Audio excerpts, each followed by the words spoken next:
So you might be in this really weird situation where for some reason your iPhone messages are delayed. Now, what does this mean?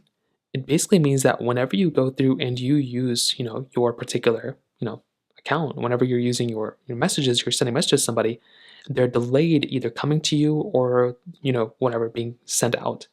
The first thing I'd recommend thinking about is number one, make sure that you have a good, strong cellular connection. If your cell connection or your internet connection's not good or it's flaky, sometimes that can also be the problem. So go through, make sure your internet connection is good, and you want to make sure there's no issues with it. Because for a majority of people out there, that might end up being the reason why you end up running into this type of problem. So you might want to go through and make sure that's not the issue there.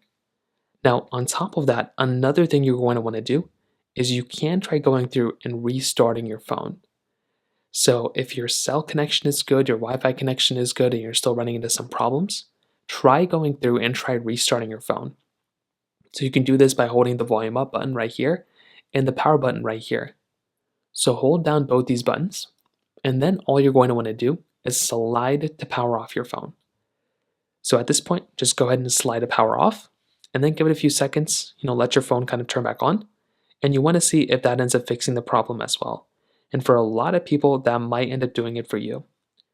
Now, if that's still not working, you might also want to try going through and updating your iPhone. So what you want to do here is you want to go inside of your iPhone settings right over here. You want to click on the general option right here. You want to click on software update, and all you're going to want to do is try software updating your iPhone.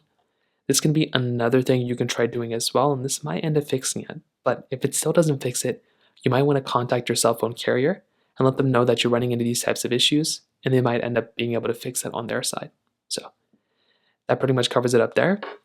If you have any other thoughts or questions, please let me know in the comment section below. Hit the like button, that will mean so much, but definitely hit that subscribe button. More importantly than everything else, I love every single one of you guys. Hopefully I'll catch you guys in the next video.